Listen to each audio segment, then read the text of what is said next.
আর Abu Jahl, Utba আর আবু জাহাল এই হিজরতের দৃশ্যগুলো দেখতে দেখতে একদিন দুইজন দাঁড়ায় চিন্তা করতেছে, এভাবে যদি সকলেই চলে যায় তাহলে আমাদের মক্কা তো বিরান হয়ে যাবে, এবং আমরা নির্যাতন করব কাদেরকে, আমরা শাসন করব কাদেরকে, কাদের সম্পদ শোষণ করব ইত্যাদি। এই গবেষণাগুলো করতেছে, চিন্তা করতেছে।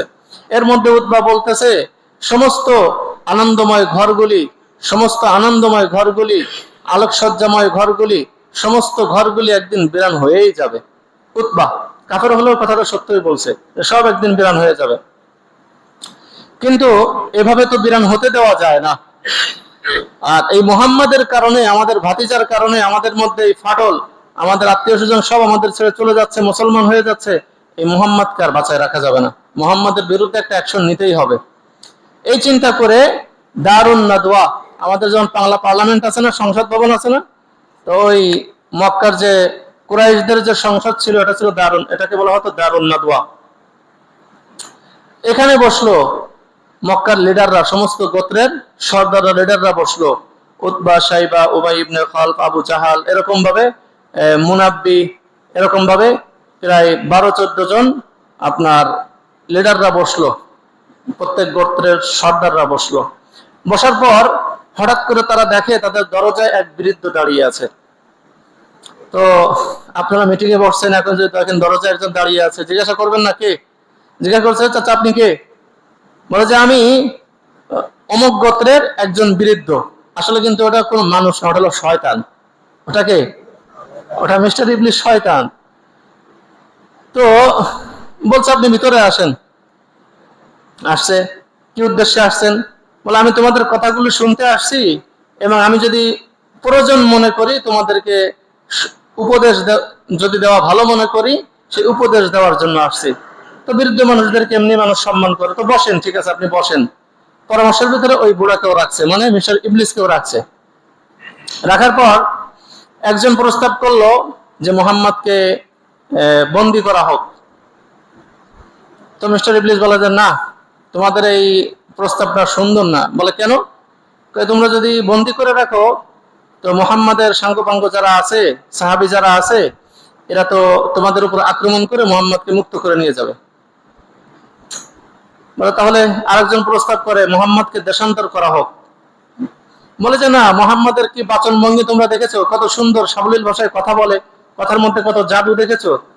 ওই কথার থেকে তোমরা নিজেরাই তো বাঁচতে পারো না, তোমরা তো মুগ্ধ হয়ে কথাগুলি শ্রবণ করো। তো মুহাম্মদ যেখানে যাবে সেখানে তো কথা বলে সকলকে জাদু করে মুগ্ধ করে ফেলবে, সকলে মিলে আক্রমণ করে তোমাদেরকে শেষ করে ফেলবে। এটাও সঙ্গত, এই প্রস্তাবটাও সুন্দর না। আবু জাহেল বলে যে তাহলে এক কাজ করা হোক, মুহাম্মদকে গৃহবন্দী করা হোক, গৃহবন্ধ করে তাকে গ্রেফতার করা হোক। গ্রেফতার করে প্রত্যেক গোত্র থেকে, আমাদের আরবে যত গোত্র আছে, যত গোষ্ঠী আছে, প্রত্যেক গোষ্ঠীর থেকে এক একজন যুবক সকলে একসাথে মুহাম্মদকে হত্যা করবে। নাউজুবিল্লাহ। সকলে একসাথে মুহাম্মদকে হত্যা করবে। হত্যা করার পরে আলহামদুলিল্লাহি নাহমাদুহু ওয়া নাস্তাঈনুহু ওয়া নাস্তাগফিরুহু ওয়া নু'মিনু বিহি ওয়া নাতাওয়াক্কালু আলাইহি ওয়া নাউযু বিল্লাহি মিন শুরুরি আনফুসিনা ওয়া মিন সাইয়্যাতি আ'মালিনা। من يهده الله فلا مضل له ومن يضلله فلا هادي له وأشهد أن لا إله إلا الله وحده لا شريك له وأشهد أن سيدنا ومولانا محمدا عبده ورسوله صلى الله عليه وعلى آله وأصحابه وبارك وسلم تسليما كثيرا كثيرا أما بعد فقد قال الله سبحانه وتعالى في كلامه المجيد وفي فرقانه الحميد أعوذ بالله من الشيطان الرجيم بسم الله الرحمن الرحيم وإذ يمكر بك الذين كفروا ليثبتوك أو يقتلوك أو يخرجوك ويمكرون ويمكر الله والله خير الماكرين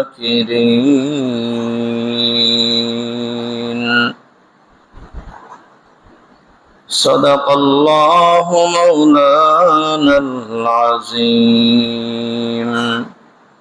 আমরা সকলে দুরূদ শরীফ পাঠ করি আল্লাহুম্মা সাল্লি আলা মুহাম্মাদ ওয়া আলা আলি মুহাম্মাদ كما صليت على إبراهيم وعلى آل إبراهيم إنك حميد مجيد اللهم بارك على محمد وعلى آل محمد كما باركت على إبراهيم وعلى آل إبراهيم إنك حميد مجيد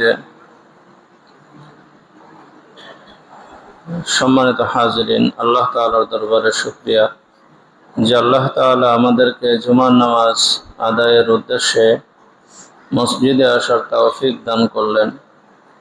সে আল্লাহ তাআলার দরবারে আমরা শুকরিয়া আদায় করি, আলহামদুলিল্লাহ। আমরা যখন দুরূদ শরীফ পাঠ করব তখন অর্থের দিকে খেয়াল করব এবং আমি এটা বিশ্বনবী সাল্লাল্লাহু আলাইহি ওয়াসাল্লামের জন্য দোয়া করতেছি, এদিকেও খেয়াল রাখব। সওয়াবের আশায় দুরূদ শরীফ পাঠ করব, সওয়াবের আশায়। একবার দুরূদ শরীফ পাঠ করলে আল্লাহ তাআলা অন্তত 10টা রহমত ওই ব্যক্তির উপরে নাজিল করবেন। দুরূদ পাঠকারের উপরে কমপক্ষে 10টা রহমত নাজিল করবেন। এই দুরূদ যে যত বেশি তেলাওয়াত পাঠ করবে, দুরূদ পাঠ করা মানে নবী করিম সাল্লাল্লাহু আলাইহি ওয়াসাল্লামের জন্য দোয়া করা। যে যত বেশি নবীর জন্য দোয়া করবে, নবীর জন্য দুরূদ পাঠ করবে, আল্লাহ তাআলা তার জীবনে তত বরকত, তত রহমত ঢেলে দিবেন। অশান্তির মধ্যে থাকলে বেশি বেশি দুরূদ পাঠ করলে আল্লাহ তাআলা শান্তি দান করেন। আপনার উপরে রহমত আসা মানেই তো আপনি শান্তি পেয়ে যাওয়া, শান্তি দান করবেন। বিপদ আপদে মুসিবতের মধ্যে দুরূদ পাঠ করলেও আল্লাহ তাআলা আসান করেন, সহজ করেন, বিপদ আপদ থেকে উদ্ধার করেন। এজন্য দেখবেন আরবওয়ালারা কোনো কিছু দেখলেই দুরূদ পাঠ করে। আরবদের মধ্যে একটা খুব প্রচলিত কাজ, বিশেষ করে সৌদিয়ানরা, ওদের সাথে রাগারাগি হবে, দেখবেন একজন দুরূদ পড়ে দেবে। ওরা দুরূদের আমল খুব বেশি করে। এজন্য আমরা দুরূদ বেশি বেশি পাঠ করব এবং নবী করিম সাল্লাল্লাহু আলাইহি ওয়াসাল্লামকে স্বপ্ন দেখারও একটা মাধ্যম হলো বেশি বেশি দুরূদ পাঠ করা। যারা বেশি বেশি দুরূদ পাঠ করে নবী করিম সাল্লাল্লাহু আলাইহি ওয়াসাল্লামকে, তারাও স্বপ্ন দেখেন। আর নবী করিম সাল্লাল্লাহু আলাইহি ওয়াসাল্লাম যদি জিন্দেগিতে ঈমানী অবস্থায় একবার স্বপ্নে এসে যান আর ওই ঈমান নিয়ে যদি মারা যায়, তাহলে এই লোকটা জান্নাতি। কারণ যে ব্যক্তি আল্লাহ নবীকে স্বপ্ন দেখলো সে প্রকৃতপক্ষে আল্লাহ নবীকেই দেখলো। আর যে আল্লাহ নবীকে দেখলো, আল্লাহ তাআলা তার ওই চোখের জন্য জাহান্নামের আগুনকে হারাম করে দেন, অর্থাৎ তার ওই চোখ জাহান্নামের আগুনে পড়বে না। তাহলে এর অর্থ কি এটা যে জাহান্নামে যখন আপনাকে দিবে চোখ দুটো খুলে দিবে? বিষয়টা কি এমন যে চোখ দুটো খোলা থাক, আপনি জাহান্নামে পড়ে আসেন? বিষয়টা কি এমন না। চোখের সাথে পুরো শরীরের কানেকশন আছে, পুরো শরীরের কানেকশন আছে।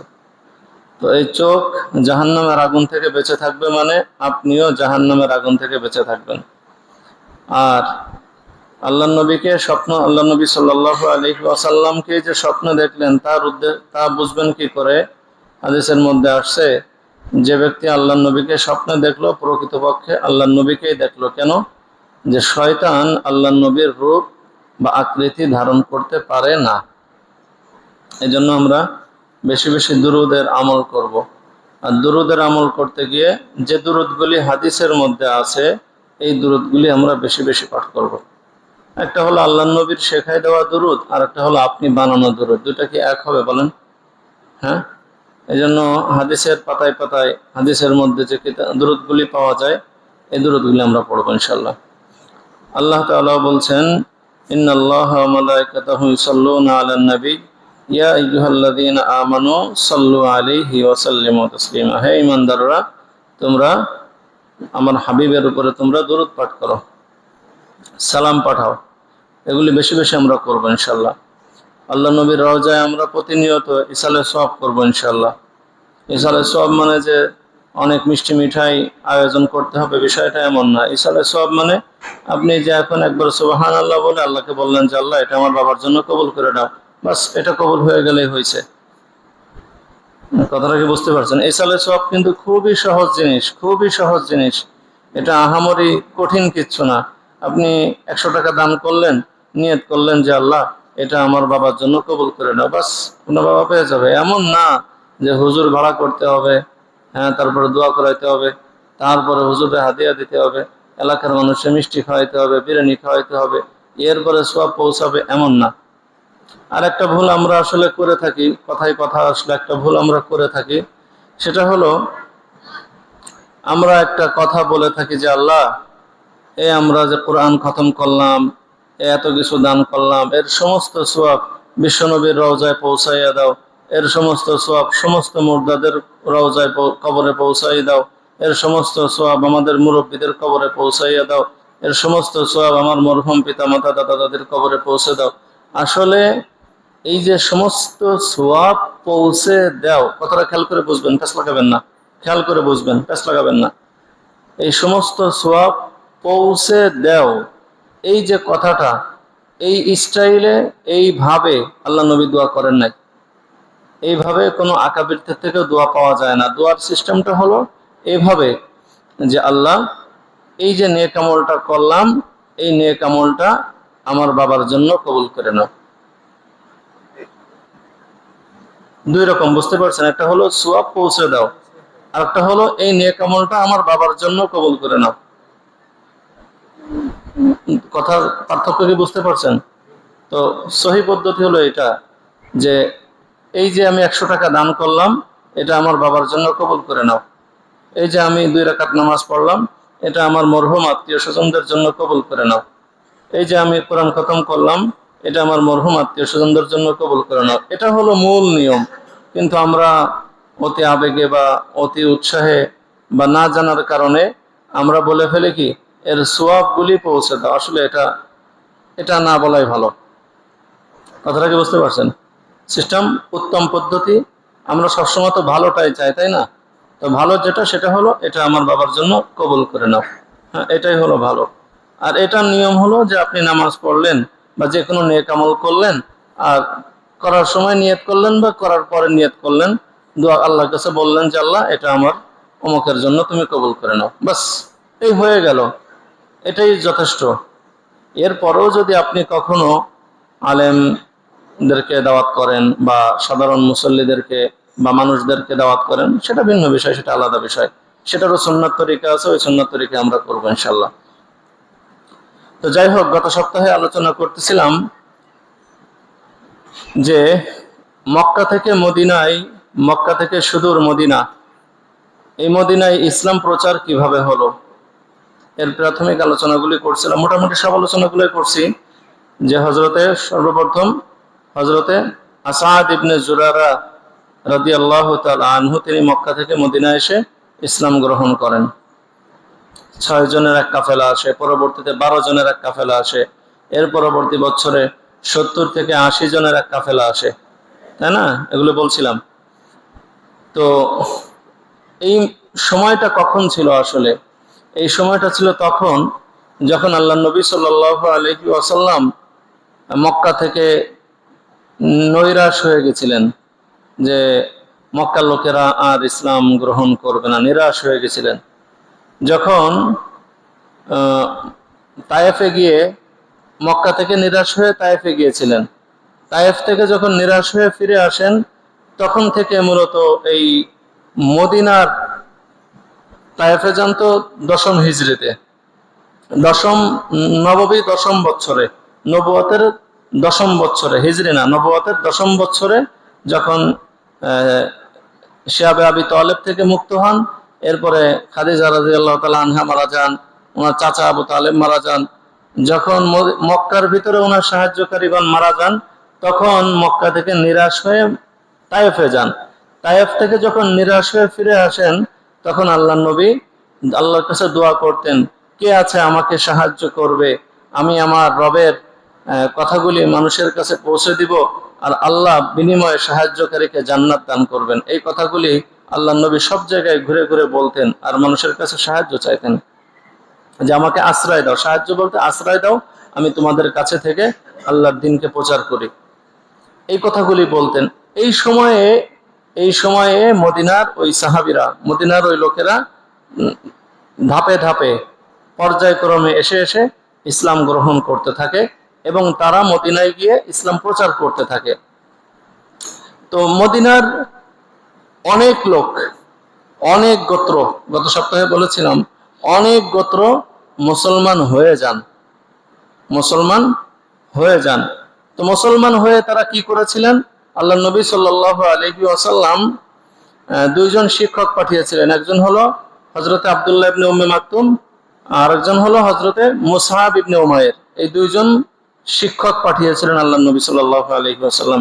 তারা ওখানে শিক্ষা দান করতেছিলেন, পাঠদান করতেছিলেন। তো সর্বপ্রথম মুসলমান, মদিনার মুসলমান যিনি ইসলাম গ্রহণ করেছিলেন এবং ইসলাম প্রচার করেছিলেন, তিনি হলেন আসাদ ইবনে জুরারা।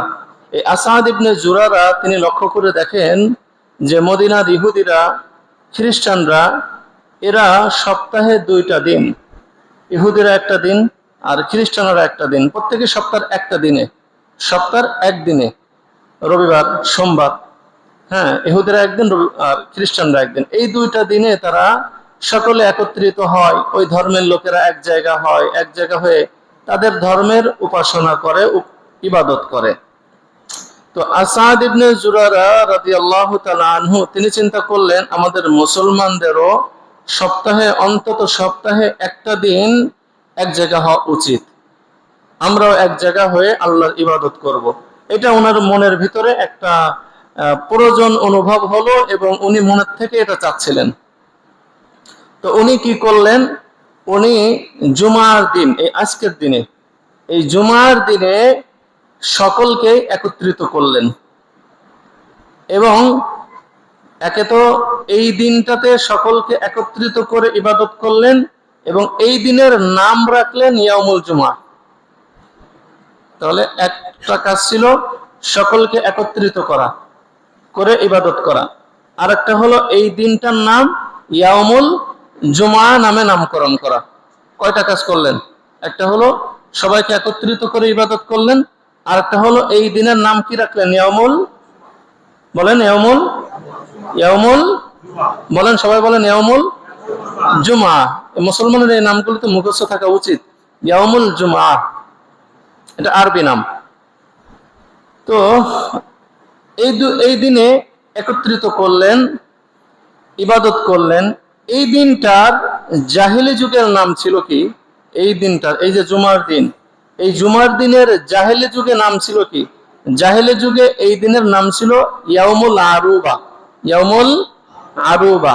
তো এই নামটাকে পরিবর্তন করে নাম রাখেন ইয়াউমুল জুমা। এই জুমার দিনে মুসলমানরা একত্রিত হলেন, ইবাদত করলেন। তো এটা হলো সাহাবীদের একটা ইজতিহাদ, সাহাবীদের একটা ইজতিহাদ, একটা সিদ্ধান্ত, গবেষণামূলক সিদ্ধান্ত একটা। তো এটা আল্লাহর কাছেও পছন্দ হয়ে গেল। হযরত আসাদ ইবনে জুরারা রাদিয়াল্লাহু তাআলা আনহুর এই সিদ্ধান্তটা আল্লাহ পছন্দ করলেন। আল্লাহ পছন্দ করে একটা সূরা নাজিল করলেন, সূরাতুল জুমআহ। কি সূরা? সুবহানাল্লাহ বললেন না যে? আরে একজন সাহাবীর কতটা ইখলাস, কতটা বিশুদ্ধ চিন্তা, কতটা সৎ নিয়ে থাকলে সেটা আল্লাহর কাছে কবুল হয়। হ্যাঁ, এটা কি চিন্তা করা যায়? তো এই সূরার মধ্যে একটা আয়াত নাজিল করলেন আল্লাহ তাআলা, ইয়া আইয়ুহাল্লাযীনা আমানু ইযা নুদিয়া লিস-সালাহ মিন ইয়াউমিল জুমআতি ফাসআউ ইলা যিকরিল্লাহি ওয়া যারুল বাই', যালিকুম খায়রুল লাকুম ইন কুনতুম তা'লামুন। এই আয়াতটা আল্লাহ তাআলা নাজিল করলেন। আয়াতের মধ্যে কি বলছেন আল্লাহ তাআলা? ইয়া আইয়ুহাল্লাযীনা আমানু, হে ঈমানদার সকল, ইযা নুদিয়া লিস-সালাহ মিন ইয়াউমিল জুমআহ, যখন জুমার দিনে তোমাদেরকে নামাজের জন্য আহ্বান করা হয়, ফাসাউ ইলা যিকরিল্লাহ, তোমরা দ্রুত আল্লাহর স্মরণে চলে আসো। ফাসাউ ইলা যিকরিল্লাহ ওয়াজারুল বাই', তোমরা বেচা কিনা, ক্রয় বিক্রয় এগুলি ছেড়ে দাও। যালিকুম খায়রুল লাকুম, এটাই তোমাদের জন্য কল্যাণ, ইন কুনতুম তা'লামুন, যদি তোমরা বুঝো, যদি তোমরা জানো। তো এই আয়াতটা আল্লাহ তাআলা নাজিল করলেন। এদিকে এই জুমার দিনে জুমার নামাজ, জুমা কায়েম করার পর, এই জুমা কায়েম করার পরে আল্লাহর নবী সাল্লাল্লাহু আলাইহি ওয়াসাল্লাম মক্কা থেকে মদিনায় হযরতে মুসআব ইবনে উমাইর রাদিয়াল্লাহু তাআলা, মুসআব ইবনে উমাইর কে মনে আছে তো? কে বলেন তো দেখি, কার মনে আছে? মুসআব ইবনে উমাইর শিক্ষক, শিক্ষক, শিক্ষক। হ্যাঁ, দুজন শিক্ষক পড়ায়, তার মধ্যে একজনের নাম কি? মুসআব ইবনে উমাইর। এই মুসআব ইবনে উমাইর রাদিয়াল্লাহু তাআলা আনহু এর কাছে আল্লাহর নবী একটা চিঠি পাঠান, বার্তা পাঠান যে তোমরা দুপুরের সময় তোমরা সকলে একত্রিত হয়ে 2 রাকাত নামাজ আদায় করো। এই যে জুমার নামাজ।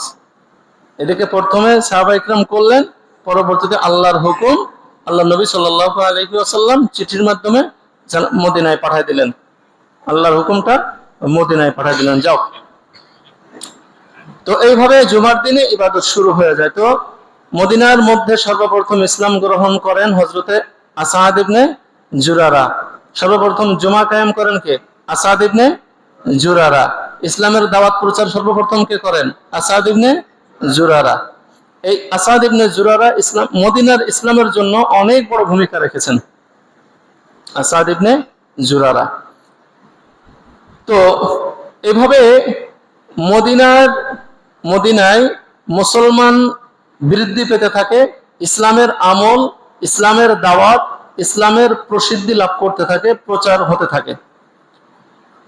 তো মদিনার মুসলিমরা আল্লাহ নবী সাল্লাল্লাহু আলাইহি ওয়াসাল্লামকে নিরাপত্তা দেওয়া, আল্লাহ নবী সাল্লাল্লাহু আলাইহি ওয়াসাল্লামের সাথীদের জান মাল ইজ্জত আবরুর নিরাপত্তা দেওয়া এবং তাদেরকে সার্বিক সহযোগিতার ওয়াদা করে যখন মক্কা থেকে মদিনায় তারা ফিরে যায় নবুয়তের 13তম বছরে, তখন আল্লাহ রাব্বুল ইজ্জত মুহাম্মদ সাল্লাল্লাহু আলাইহি ওয়াসাল্লামকে স্বপ্ন দেখান। কি স্বপ্ন? নবুয়তের শুরু যেমন স্বপ্নের মাধ্যমে হয়, হিজরতের শুরুটাও স্বপ্নের মাধ্যমে হয়। নবুয়তের শুরু এটা স্বপ্নের মাধ্যমে হয় না। আল্লাহ নবী সাল্লাল্লাহু আলাইহি ওয়াসাল্লাম গারে হেরায় জিবরিল আমিনের সাথে সাক্ষাতের পূর্বে আল্লাহ নবী ভালো ভালো স্বপ্ন দেখতেন। আল্লাহ নবী ভালো ভালো স্বপ্ন দেখতেন। তো স্বপ্নের মাধ্যমে নবুয়তের শুরু, আবার এই স্বপ্নের মাধ্যমেই হিজরতের শুরু। আল্লাহ নবী কি স্বপ্ন দেখলেন? আল্লাহ নবী স্বপ্ন দেখলেন যে তিনি খেজুর বৃক্ষ এলাকায় হিজরত করছেন। তো আল্লাহ নবী মনে করেছিলেন এটা হয়তো বাহরাইন অথবা হিজর নামক স্থান, এই দুই স্থানের যে কোনো জায়গা হতে পারে। এই ইয়ামামা অথবা এই হিজর, ইয়ামামা অথবা হিজর, এই দুই স্থানের যে কোনো স্থান হতে পারে। পরবর্তীতে আল্লাহ নবী সাল্লাল্লাহু আলাইহি ওয়াসাল্লামকে জানানো হয় জিবরাইল আমিনের মাধ্যমে যে না, ওটা মদিনা, আপনার হিজরতের স্থান হবে কি মদিনাতুল মুনাওয়ারা। আরেকটা হাদিসের মধ্যে আসছে যে আল্লাহ নবীকে অপশন দেওয়া হয়, তাকে এই ইচ্ছা অধিকার দেওয়া হয় যে তিনটা স্থান, একটা হলো মদিনাতুল মুনাওয়ারা, একটা হলো বাহরাইন, একটা হলো সিমরাইন, না এই জাতীয় নাম সঠিক স্মরণ আসতেছে না, এই তিনটা জায়গা। তো আসলে এখানে দেখেন একটা জিনিস লক্ষণীয়, সেটা হলো আপনার বাড়িতে ভালো মেহমান আসলে আপনি কি করেন, আপনি এখানেও থাকতে পারেন, এখানেও থাকতে পারেন, এখানেও থাকতে পারেন, এরকম আমরা অপশন দিই না। আপনার পছন্দ, আপনি যেটা পছন্দ করবেন সেটাই, আপনি যা বলবেন তাই হবে। তো আল্লাহ নবী সাল্লাল্লাহু আলাইহি ওয়াসাল্লামকেও এরকম ইচ্ছা অধিকার দেওয়া হয়েছে, আপনি যেখানে হিজরত করতে চাইবেন আপনি সেখানে হিজরত করতে পারেন, এই তিন জায়গার যে কোনো জায়গায় হিজরত আপনি করতে পারেন, এই তিন জায়গা আপনার জন্য ভালো, আপনি যেখানেই যাবেন সেটাই বরকতময় হয়ে যাবে। তো আল্লাহ নবী সাল্লাল্লাহু আলাইহি ওয়াসাল্লাম মদিনাকে বেছে নেন, আল্লাহ নবী মদিনাকে বেছে নেন। আল্লাহ নবী, এদিক মদিনা হলো আল্লাহ নবীর মামার কুল, মামা বাড়ির এলাকা। তো আল্লাহ নবী মদিনাকেই বেছে নেন, এবং মদিনার মানুষ যেহেতু মুসলমান হয়েছে, ওখানে মুসলিমদেরকে পাওয়া যাবে, ওখানে সাহায্য সহযোগিতা পাওয়া যাবে, সবকিছু পাওয়া যাবে না, যেহেতু ওখানে একটা মুসলিম পরিবেশ তৈরি হয়ে গেছে, মুসলিম সমাজ তৈরি হয়ে গেছে, ওখানে মুসলিম শাসন ব্যবস্থা কায়েম করা সহজ। মদিনার আয়তন প্রায় 1,51,000 বর্গ কিলোমিটার, অনেক বড় জায়গা তো মদিনা। তো আল্লাহ নবী সাল্লাল্লাহু আলাইহি ওয়াসাল্লাম মদিনাকে পছন্দ করে নিলেন এবং সাহাবায়ে কিরামদেরকে বললেন, তোমরা যারা চাও মদিনায় হিজরত করতে পারো।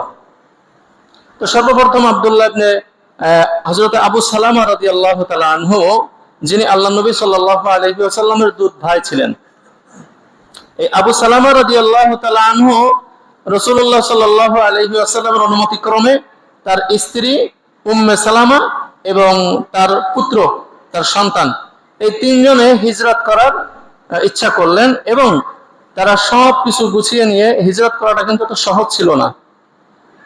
এক নম্বরে দেখেন কত বড় কষ্টের বিষয় যে নিজের মাতৃভূমি, নিজের সাজানো ঘর বাড়ি, জায়গা জমি, ব্যবসা বাণিজ্য সবকিছু বন্ধ করে, সবকিছু ফেলে রেখে দেশান্তর হতে হবে, দেশ ছেড়ে দিতে হবে, মানে আপনি যেখানে যাচ্ছেন সেখানে সবকিছু আপনার নতুন করে গুছিয়ে নিতে হবে।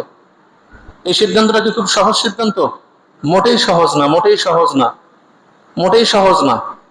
আমাদের এক জায়গা থেকে আরেক জায়গা যাই, সেখানে সবকিছু গোছানো থাকার পরেও কষ্ট মনে হয়। আর এই যে যাচ্ছেন, ওনাদের ওখানে কিছুই গোছানো নেই, সব যে গোছায় নিতে হবে, তাহলে কতটা কষ্টের ছিল। আমরা এক জায়গা থেকে আরেক জায়গা যাই, কত সুন্দর আমাদের প্রথম পা আছে, পার পরে সাইকেল আছে, সাইকেল না হলে অন্য যানবাহন আছে, অটো আছে, ভ্যান আছে, রিক্সা আছে, এর থেকে আর একটু বড় বাস আছে, তারপরে যে প্লেন আছে, বিভিন্ন মানে বাহন যন্ত্রের মাধ্যমে আমরা খুব আরামে সফর করতে পারি। যে সফরটা দেখা যায়, সফরে যে আরামটা, অনেক সময় বাড়িতেও সেই আরামে থাকি না, এতটা শান্তিদায়ক। কিন্তু তখন তো এত সহজ ছিল না। সেই 450 কিলোমিটার, 450 কিলোমিটার, এখন যে পিচ রাস্তা, তখন ওরকম পিচ রাস্তা ছিল না, এত সুন্দর রোড ছিল না। তখন ওই মরুভূমির পাহাড় মাহাড় ইত্যাদির ফাঁকতে ফাঁকতে এই যে পথ পড়তো, অথবা কোনো জায়গায় পথও ছিল না, এর অলিতে গলিতে ভিতরতে ভিতরতে রাস্তা যারা চিনত এদের মাধ্যমে যাওয়া যেত। এখন তো আমি আপনি এক রাস্তাতে হাঁটা শুরু করলে পৃথিবীর আরেক প্রান্তে হেঁটে হেঁটে পৌঁছে যেতে পারবো, তাই না? তখন তো সহজ ছিল না, রাস্তা চিনলে যেতে পারবেন, না চিনলে মরুভূমির গোলকধাঁধায় মরে শেষ। ওই গোলকধাঁধার মধ্যে পড়ে গেলে মরুভূমিতে শেষ, আর জীবনে বের হওয়া যাবে না, ওখানে শেষ হতে হবে। তো আবু সালামা রাদিয়াল্লাহু তাআলা আনহু যখন সবকিছু গুছিয়ে নিয়ে উঠে, হাওদা বেঁধে উঠের উপরে উঠে গেছেন, স্ত্রীকে নিয়ে, নিজের বাচ্চাকে নিয়ে এবং নিজে উঠে গেছেন, তখন লোকজন বুঝতে পারছে, কাফেররা বুঝতে পারছে এরা তো দেশ ছেড়ে চলে যাচ্ছে, এই আটকা এনেছে। তিনজনকে আটকায় ফেলছে। আবু সালামা রাদিয়াল্লাহু তাআলা আনহুকে বলছে, তোমার মনে চায় তুমি চলে যাও, কিন্তু তোমার যে ছেলে ওটা আমাদের নাতি, ওটা নিয়ে যাইতে পারবা না, আমাদের নাতিকে রেখে যাও। আর মেয়ের বাবা মা বলতেছে, মেয়ের আত্মীয় স্বজন বলতেছে, এটা আমাদের মেয়ে, এই মেয়ে নিয়ে তুমি যেতে পারবা না, আমাদের মেয়ে রেখে যাও, তোমার মনে চলে তুমি যাও গা। তো আবু সালামা রাদিয়াল্লাহু তাআলা আনহু মক্কা ছেড়ে উনি চলে গেলেন। ওনার স্ত্রী আর সন্তান দুইজন কিন্তু দুই জায়গা, তিনজন তিন জায়গা, এখন এক জায়গা আর নাই। তো ওনার স্ত্রী প্রতিদিন সকালে আবতাহ নামক একটা জায়গায় পাহাড় আছে, ওইখানে গিয়ে প্রতিদিন সকাল থেকে সন্ধ্যা পর্যন্ত ওখানে কান্নাকাটি করতেন। দীর্ঘ 1 বছর পর এক গোত্রের, আম্মার গোত্রের একজন লোক, তিনি ওনাকে দেখে ওনার মনটা নরম হয় এবং ওনার স্বগোত্রীয় ওই মেয়ের স্বগোত্রীয় লোকদেরকে বলেন, আপনাদেরকে একটু মায়া হয় না এই মেয়েটার উপরে, এই অসহায় মেয়ের উপরে আপনারা দয়া করেন। তখন তারা হযরতে আবু সালামা রাদিয়াল্লাহু তাআলা আনহুর স্ত্রী উম্মে সালামা রাদিয়াল্লাহু তাআলা আনহা এবং ওনার পুত্র, এই দুইজনকে ছেড়ে দেন এবং হিজরত করার, মদিনায় যাওয়ার অনুমতি দিয়ে দেন। তো আবু সালামা রাদিয়াল্লাহু তাআলা আনহুর স্ত্রী এবং পুত্র দুইজনেই রওনা করে। দেখেন এই দুর্গম পথ, দুইজনেই রওনা করেন। পথে মুনাইম নামক জায়গায়, ওই জায়গা যাওয়ার পরে হযরত উসমান ইবনে তালহা রাদিয়াল্লাহু তাআলা আনহুর সাথে সাক্ষাৎ। উসমান ইবনে তালহা রাদিয়াল্লাহু তাআলা আনহু তখন মুসলমান হন নাই। উসমান ইবনে তালহা রাদিয়াল্লাহু তাআলা আনহু বলেন যে, আপনি কি একাই, আপনার সাথে কেউ নাই? তখন তিনি বলেন, আল্লাহি, আল্লাহর কসম করে বলছি, এই সন্তান আমার, আর আল্লাহ ছাড়া আমার সাথে আর কেউই নাই। তখন আবু তালহা, উসমান ইবনে আবু তালহা রাদিয়াল্লাহু তাআলা আনহু, তিনি ওই উম্মে সালামাকে নিয়ে উনি রওনা করেন মদিনার উদ্দেশ্যে। এবং যখন কোন জায়গায় বিশ্রামের প্রয়োজন হইতো, উসমান ইবনে আবু তালহা, দেখেন একজন মুসলিম না, তখন মুসলিম হন নাই, অমুসলিম তখনও, কতটা আদর্শবান ছিলেন। যখন বিশ্রামের প্রয়োজন হইতো, উসমান ইবনে আবু তালহা রাদিয়াল্লাহু তাআলা আনহু উটের থেকে ওনাদেরকে নামিয়ে উট নিয়ে উনি দূরে কোথাও চলে যেতেন উটের খাওয়ানোর জন্য, আর ওনারা গাছের নিচে বিশ্রাম নিতেন, আর উসমান ইবনে আবু তালহা উট অন্য জায়গায় ছেড়ে দিয়ে সেখানে বিশ্রাম নিতেন। আবার যখন সফর করার সময় হতো, উট নিয়ে এসে এনাদেরকে উঠায় উসমান ইবনে আবু তালহা রাদিয়াল্লাহু তাআলা আনহু সামনে সামনে চলতেন, এনারা পিছনে পিছনে চলতেন। তো এভাবে চলতে চলতে মদিনার নিকটবর্তী হওয়ার পরে উসমান ইবনে আবু তালহা রাদিয়াল্লাহু তাআলা আনহু বলেন যে, আপনার স্বামী এই গ্রামে বসবাস করছেন, আপনি বরকতের সাথে, বরকত নিয়ে আপনি এই গ্রামে যান, আপনার স্বামীর কাছে যান। তো ওনার স্বামীর কাছে রেখে হযরতে উসমান ইবনে আবু তালহা রাদিয়াল্লাহু তাআলা আনহু আবার মক্কার দিকে সফর করেন। তো উম্মে সালামা রাদিয়াল্লাহু তাআলা আনহা বলছেন যে, আমি আবু তালহার মতো, উসমান ইবনে আবু তালহার মতো আত্মমর্যাদাবান ব্যক্তি দ্বিতীয় জনকে পাইনি। আর আত্মমর্যাদাবান ব্যক্তি, এবং উনি খুবই নিজের চরিত্র এবং নিজের ব্যাপারে, অন্যদের ব্যাপারে খুবই যত্নবান।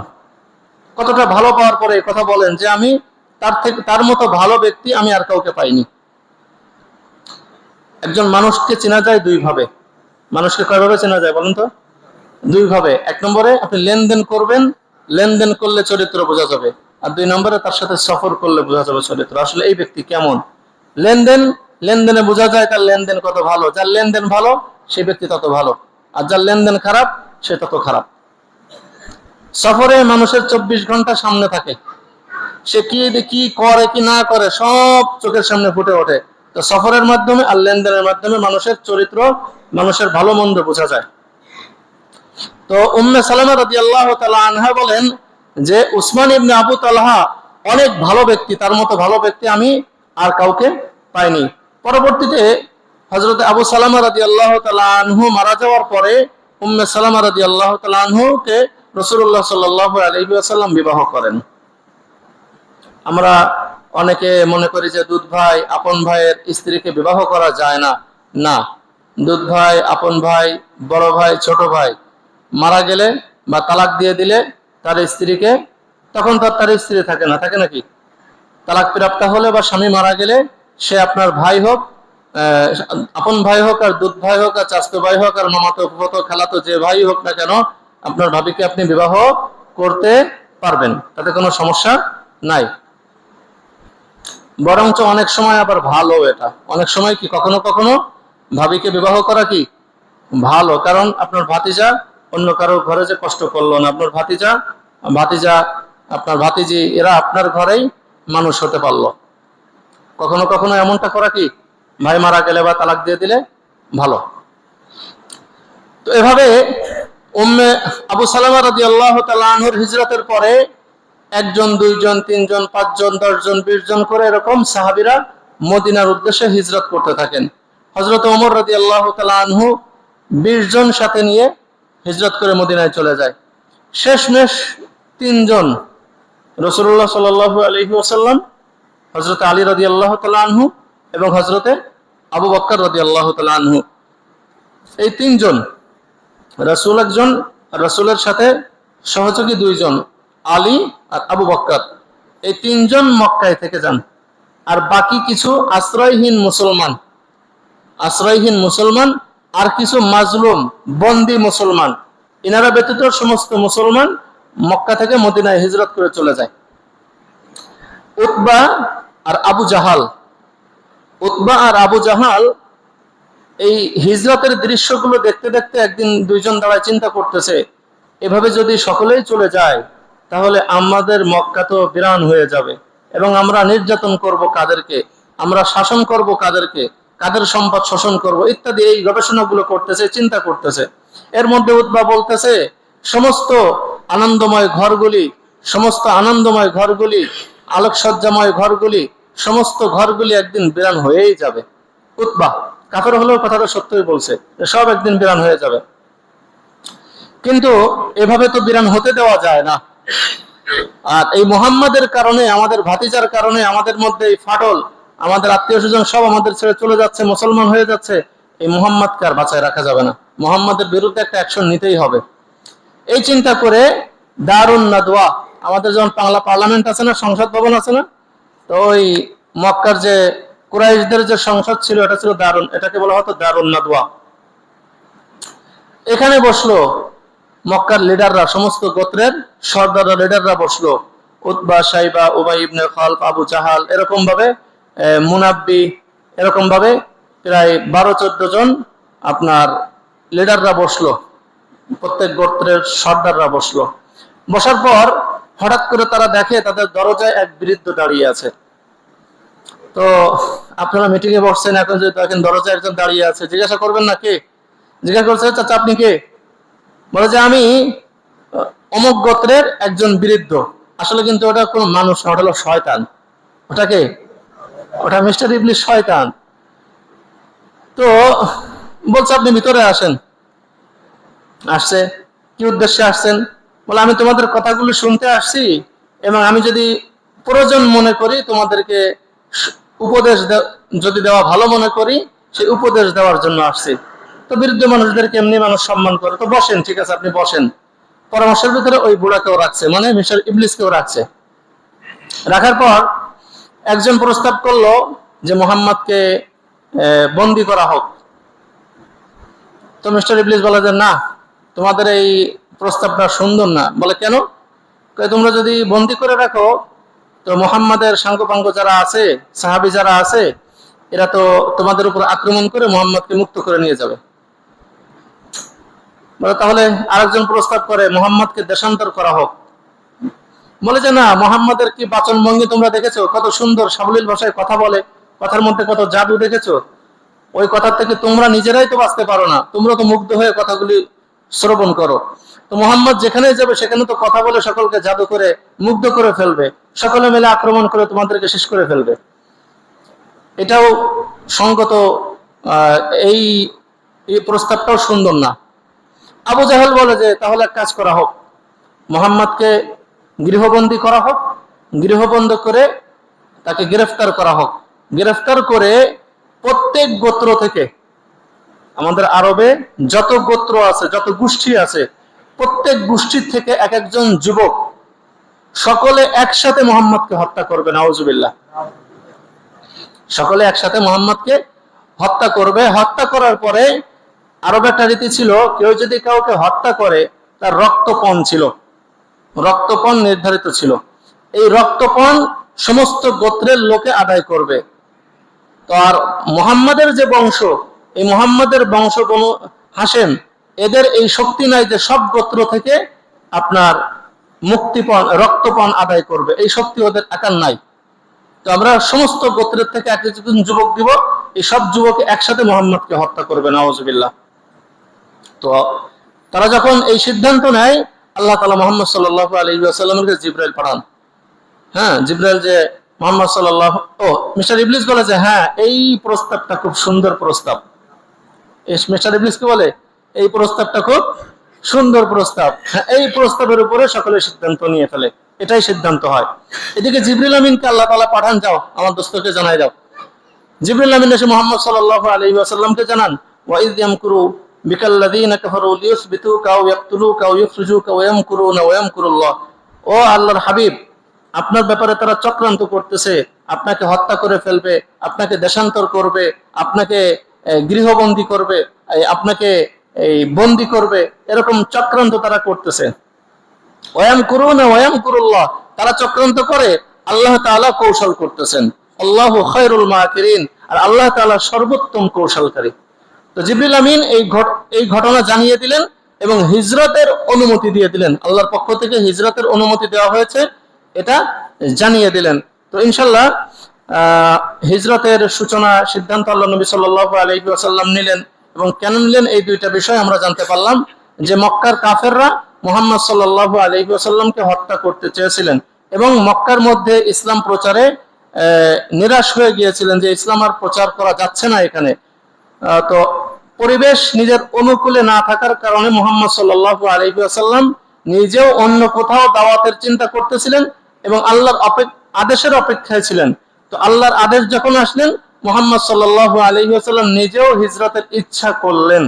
তো ইনশাআল্লাহ সামনের কথাগুলো ইনশাআল্লাহ আগামী জুমায় আলোচনা করব। আল্লাহ তাআলা আমাদেরকে সুন্দরভাবে মুহাম্মদ সাল্লাল্লাহু আলাইহি ওয়াসাল্লামের জীবনী পড়া এবং বুঝে নিজের জীবনে বাস্তবায়ন করার তৌফিক দান করুন।